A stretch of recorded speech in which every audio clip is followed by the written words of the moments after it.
Thank you. Thank you, Scott. Thank you, Amanda, for that flight that we had and the authentic conversation.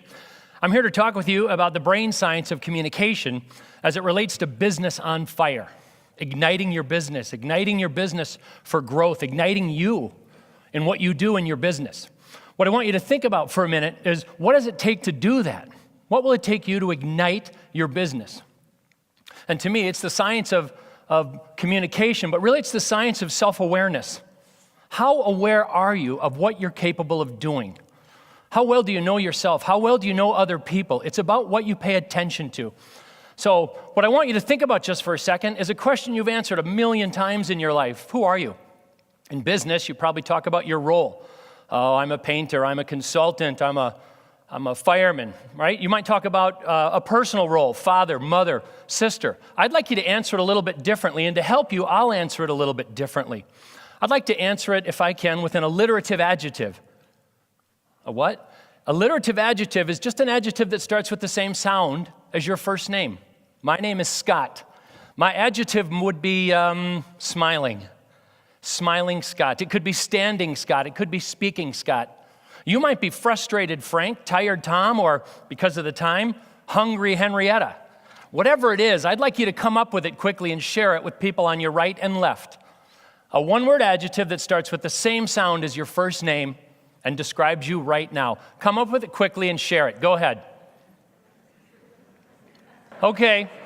If you didn't come up with it, you can still work on it and come up with it over lunch in those authentic conversations that you have. But the reason I asked you to do it is it's probably something you didn't do yesterday or last week or last month. It's not a way that you typically answer the question, which means you had to think about it. You actually had to use your conscious brain to come alive, come aware, and come up with something new versus just a traditional or a typical answer that you gave. But what it leans into is, who do you think you really are? It's about self-perception. How well do you know yourself? And how well do you come across to other people? And is it the same? I want you to think about when you first became aware, self-aware this morning.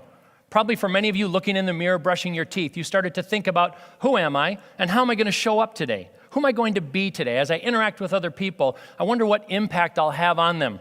Take a look at my slide, however. Sometimes we look in the mirror and the image we see of ourselves is not what the rest of the world sees. If I were to ask you again, in terms of just self-awareness, do you identify more with the kitten in this image, or do you identify more with the lion in this image? Where's my kittens in the group? Let me see. You just identify more with the kitten. Where's my lions in the group? Wow, look at the difference, okay? How do kittens vote? Yeah, right? No one wants to be the first or only kitten. Isn't that funny? Lions are right there. It's a difference in personality. What I want you to start to pay attention to is, what are those unique differences in terms of personality for you? What's this word, by the way? No, really everyone. What is this word? Silk. And what does a cow drink? Milk. So here's the thing, okay? Here's the thing. There's two parts of our brain, and my job is to slice yours in half today and help you realize that a big part of communication is driven by your subconscious. It's the part of your brain that loves to give you answers. It just gave you the answer milk. But it was the wrong answer, wasn't it? That's what your subconscious brain does frequently when you interact with other people. It makes assumptions and they're wrong and you roll with it. What I want you to do instead, like you just thought about the alliterative adjective, is I want you to turn your brains on. I want you to be conscious of yourself, more conscious of who you are and the impact that you're having on other people, right? A focus on awareness. Who are you really? How do you really show up and interact with other people? And it's got to start with knowing yourselves and then knowing the other person. Once you know who you are and how you're wired, you need to be consciously aware of what Carl Jung called the otherness of the other. Because if you're not, until you make the unconscious conscious, it will direct your life and you will call it fate. Every one of us has millions of patterns in our subconscious brain that determine how we interact with other people. And if we don't challenge them through consciousness, stuff just happens to us. And we think it just happens over and over again and it's fate. We don't have control of it, but you do have control. Your conscious brain gives you the ability to change your outcomes based on changing patterns in your subconscious brain. How do we do that? We have a new thought. We have a new idea. We authentically steal ideas and pull them together. It's as Reese said, it's in your toolkit right now. You have the ability to have a new thought at any time about anything in your life you'd like to be different, and switching your brain on and having that thought creates a new pattern for you to hang on to. But it starts with knowing you and knowing others. So how have we done that over the years? How have people done that? Heraclitus came up with a model 2,500 years ago. It was very actively practiced, right, in actually modern medicine at the time, but for over 2,000 years. We tried to define people by type, by category. It's a way of knowing yourself, and it's a framework. So what we're talking about here is, with this conscious awareness, having a framework with which you know yourself, how you show up, and who you are, so that you can communicate and relate to others. That's what it's for. That's the power of it. So that's one model. There's so many others in the world, especially in terms of business and igniting your business or lighting a business on fire, helping people be more self-aware. How many of you have been through some of the models that are listed here? Millions and millions of people, most of you as well. The power of these models is helping you figure out, who am I? How am I wired? How do I communicate? Because that's how I judge everybody else in my world. If I'm 7 feet tall, you're all short. I walk into work every day and wonder why I work with so many short people, right? It's not about you being broken. It's about me needing a higher level of self-awareness. So how do I come up with that? Well, I want to share a model with you, one of many that are available in the world. And I'd just like you to think about it for a minute to help you categorize, how are you wired? What's that unique natural personality that you bring? Think about if it's more fiery red. You're determined, competitive, demanding. You love to get things done and you're task-oriented. You're always in go, go, go mode. Is that you? Does that resonate well? You're always about getting things done. My wife leads with high fiery red. For 27 years, when I'm driving the car and the light turns green, she says, go. Every single time. Go, turn left, turn right, go, go, go. That's high fiery red. You're all about getting stuff done. The shortcut is do it now. How about sunshine yellow? Does that resonate better with you? Energy, enthusiasm, karaoke night, happy hour, life of the party, right? If it's you, you're laughing out loud because you're seeing it in yourself. For all of you, in fact, right now, think about somebody you work with that's always telling you what they're doing, what they did the night before, what they had for lunch, what they're going to do in the afternoon, what they're going to do the next day, on and on and on. Think of someone specific. If you can't think of anybody, it's you. Okay? That's sunshine yellow energy. It's enthusiasm. Try and make a decision for yourself right now. Are you more focused on red energy task, getting stuff done? Or do you tend to focus more on that yellow energy, all about people and relationships? Both are extroverted energies. Both are noisy and talk to think. Let me talk to the other two for a minute and actually try and calm down and slow down a little bit, right? To sort of talk in that preferred style. Some of you lead with earth green. You're amiable, patient, caring, relaxed. You're brilliant listeners. You listen to see where someone's going to take you without the need to interrupt in a fiery red way and get something done, or maybe the need to interrupt in a sunshine yellow way and make the story about you. The gift of brilliant listening for what's said and even what isn't said falls within that introverted feeling, amiable, caring, earth green. And the last one is introverted thinking, cool blue, analytical, cautious, precise. You want me to prove these concepts to you. You'd like to read more about them. You like to study. You like to analyze. And you like to go deeper. Think for a minute which one of these is more like you. And just share it with people on your right and left quickly. Which one do you think you lead with? Go ahead and tell them.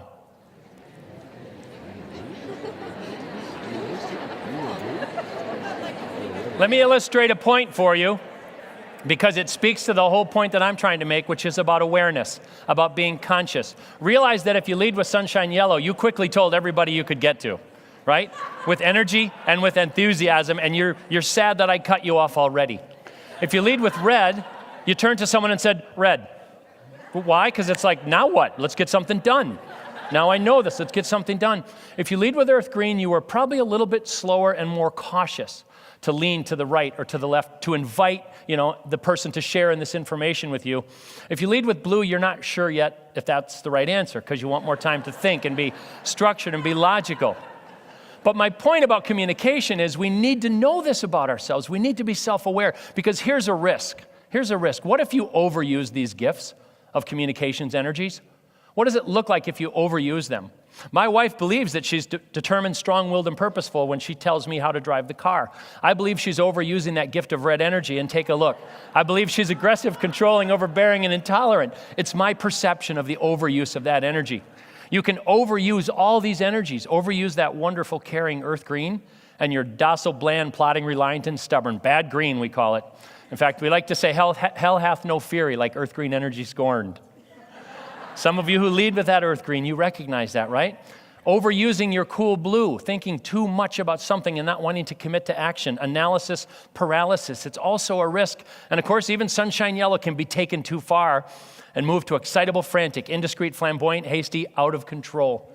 So the challenge here in terms of being self-aware is, how do you know when you're using the gift of your personality up to the right level? And do you actually know when you've gone too far? What you may not realize is if you are interacting with someone who leads with your opposite energy, unfortunately, they tend to see you on this slide. Think about that for a minute. Your opposite energy, your opposite personality tends to perceive you in the negative, and you don't even realize it's happening because you're actually in the middle of having your best day. It's why communication gets complicated. Oh no, that's not funny. Here's the funny part. If you've put yourself in one of these quadrants, put your spouse in another one. How many of you think you married your opposite type? Oh my gosh, what were you thinking? Opposites actually attract. They do. We're drawn to somebody who's very different than we are. We come together. It feels very whole and very complete. And we marry them, and then we want to kill them for 40 years because they do everything differently than we do. I want you to think about that spouse when you go home tonight. Think about the energy that they lead with and treat them that way. Treat them the way that their energy might suggest. If you think they lead with earth green, give them a hug for a little longer than normal. If they lead with fiery red, go home and offer to do a job.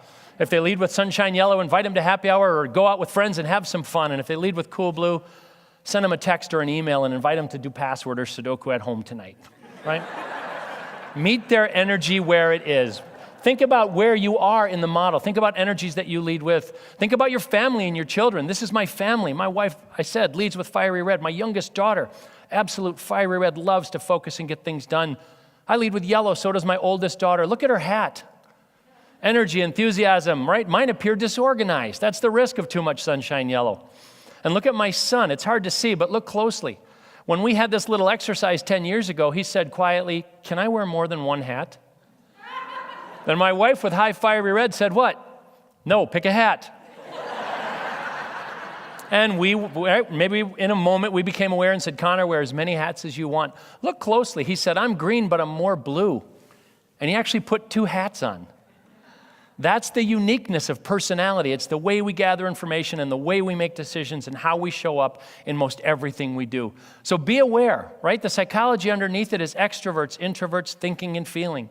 The same psychology, Jungian psychology, that underpins Myers-Briggs or MBTI.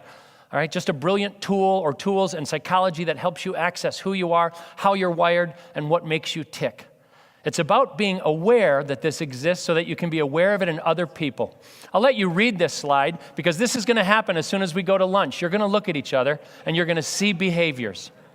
Just read it for yourselves. I know it's crazy, right? But it's true. You do one of these things, don't you? And one of these things that other people does makes you crazy. They're probably your opposite type. Isn't it funny how we do it? I should probably have one more up there for the person who leans in, pretending to hit the open door button, but really hits the closed door. Maybe that's bad red. I don't know. The point behind what I'm saying is think about how you're wired and how you show up. In terms of igniting your business and having more success in that area, how might you contribute? Whatever role that you play. It's a function of your personality and where you fit in our model. And if you really want to kind of expand that impact, right, then think about in terms of leading others. How can you have a greater impact? Because there's a natural position you hold within models like this. You're naturally good at some things and you struggle harder with other things. Be aware. Be focused. Know yourself. Know yourself. Know other people. Pay attention to other people as you interact with them for the purpose of understanding who they are and how they're wired. Take action so that you can move forward, but recognize that when you're having trouble with someone else, here's a quote from Jung again, everything that irritates us about others can lead us to a deeper understanding in ourselves. You've kind of heard that theme in some of the other speakers. If you're irritated by something someone else is doing, pause and reflect on why. All right, ask the question like Reese was saying, why? Why is this happening? What's going on? Because very likely it's more about you than about someone else. So in wrapping up for you, pay attention. Be aware. Use your conscious brain to see who people really are. If you wonder what it feels like, pay attention to your blinking right now for just a second. Notice you're blinking? You're doing it. You're self-aware. It's that easy. Now, tomorrow morning when you're brushing your teeth and looking in the mirror, I hope you have a little moment of self-awareness again. I don't want you to think of me, but think about blinking. Look in the mirror and say, wow, I'm aware. I'm going to go be aware of everybody that I meet today. That's the plan. Focus on others. Know your unique personality style. Use whatever model helps you make sense of you in relationship to others, but notice the otherness of the other.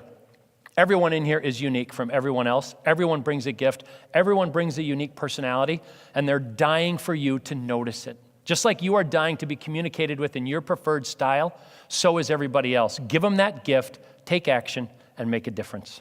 Thank you very much.